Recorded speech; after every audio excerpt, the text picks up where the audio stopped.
Trump is saying Democrats shutting down the government is going to impact working people. And then on the other side of their mouth, saying, actually, I'm going to fire more federal workers, is indicative of how unserious they are taking this issue. One of the stations that we broadcast on is in Huntsville, Alabama. Lots of federal employees, lots of contractors who, unlike federal employees, even in normal times, are not guaranteed back pay. And in normal times, and under a law that was passed in 2019 that Donald Trump signed, federal workers are guaranteed back pay. But now Donald Trump is trying to say that if you've been furloughed, maybe we don't pay you back. Maybe we don't pay you back, even though that's literally the law. It's a law that he signed. And he's trying to say that, maybe not, actually.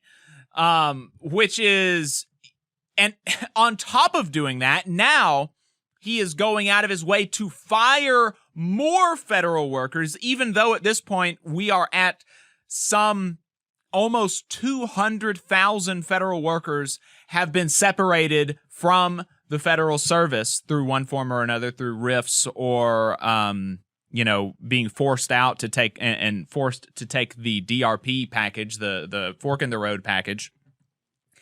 And so now he is firing more federal employees, ratcheting up the tensions instead of trying to negotiate a deal. Again, the disagreement is over healthcare and is over whether or not we are going to allow healthcare costs to skyrocket for normal working Americans and Alabamians. That's what the disagreement is about. And Donald Trump is like, to make sure, I am so dead set on seeing healthcare costs rise for working people by the end of this year that I'm going to shut the government down. And on top of shutting the government down, maybe I'm not going to provide back pay to federal workers who had no role in this. And I'm also going to fire even more federal workers on top of the ones that I'm not going to give back pay to. Sean Duffy is also out last week talking about how air traffic controllers, who, by the way, have been for the last decade or two, working 6-7 days a week. There are very, very few professions in the federal government where you have higher rates of alcohol abuse and mental, depression and things like this, because they have to work so much and it's such a stressful job. And so now they are having to work without a paycheck, the air traffic controllers. And so more of them are taking sick leave. Before the shutdown, only 5% of flight delays were due to air traffic controller staffing. Now, 50% of flight delays are due to short staffing among air traffic controllers. And we are talking literally a couple of dozen air traffic controllers have been taking more sick leave than normal. That is how hung together by threads the air safety system in this country is. And Sean Duffy is now going out and saying, oh, these people who by themselves, individually, are creating such a problem for our air safety industry, maybe I'm just going to fire them and their children. Meanwhile, Sean Duffy, wasn't he a reality TV star? Isn't that how he got on Trump's radar? I mean, it's just ridiculous talking about how air traffic controllers are problem children and they need to be fired because they are taking, some of them are taking sick leave as they are being forced to work overtime without a paycheck. It's just absolutely ridiculous. And so so we're in a situation where the Trump administration is saying, on the one hand, oh, isn't it so bad that Democrats are shutting down the government because of how this is going to impact working people and how it's going to, inhibit services that working people rely on and things like that and all, that is true. The importance of the federal government, that is a true thing. The federal government is very important. It provides many services to people that people rely on. And so they're saying that out of one side of their mouth to try to get the Democrats to agree to allow healthcare costs to skyrocket for Americans. And then on the other side of their mouth, they're saying, actually, I'm going to fire more federal workers. So clearly they don't actually feel like this is very important. Also, that is indicative of how unserious they are taking this issue, right? Because if you are actually serious about not moving on your negotiation stance, but trying to get the government back open, you don't escalate, right? You're increasing tensions here with this move of firing thousands more federal workers and firing thousands more federal workers and saying that maybe we're not going to provide back pay to the federal workers that we furloughed. Like, that is going to force the Democrats to dig in further and say that you're going to have to now, on top of negotiating healthcare costs with us, and, the Democrat position is we don't want healthcare costs to increase. Republicans want healthcare costs to increase. On top of Democrats wanting a solution to the healthcare problem, or at least not making the healthcare problem worse, now a new demand is going to have to be on the table, which is that these workers are going to have to be rehired and you're going to have to commit to providing back pay for all of the federal workers that were furloughed. And so it is really, the actions of the Trump administration are incongruous with their words, with the argument that they are trying to make in public. And I think that it is going to, I think that is going to result in the American people being more and more against the administration, at least in this shutdown fight. And, the administration was already not terribly popular. Hey, 5 seconds, just wanted to say that this is only possible because of our donors. If you want to see more of this, then consider donating yourself at tvlr.fm/donate. And who is going to be the recipient of all of the pain of this? It's going to be working people. It's going to be federal workers. It's going to be people who rely on government services because the Trump administration is dead set on increasing healthcare costs. Seems bad. Like, I don't know how you defend that. Yeah, I just wanted to chime in with a couple other things that have happened, because on October 1st, the first day of the shutdown, there were reports of about $7.5 billion in grants supporting more than 200 energy projects across the country being canceled. And these projects promise to employ hundreds of thousands of workers in construction, manufacturing, operations, while helping to lower energy prices or electricity prices, which, many of us have noticed have gone up across the country. And that same day, reports claimed that $18 billion would be withheld from 2 infrastructure projects in New York, which jeopardizes even more construction jobs. On October 3rd, the third day of the shutdown, there were reports of about $2.1 billion being withheld for 2 infrastructure projects in Chicago, again targeting construction workers. And, then since then, they have floated this out there about the idea of not providing back pay or firing even more workers. And also on the healthcare front that you mentioned, I just wanted to underscore something that is not being talked about enough, I think, which is that there are estimates that over 300 rural hospitals and over 500 nursing homes across the country will close as a result of the massive cuts to Medicaid and the ACA. All right, so we've got 15 million Americans who are expected to lose health care, millions more expected to see their premiums as much as double, or in some cases more.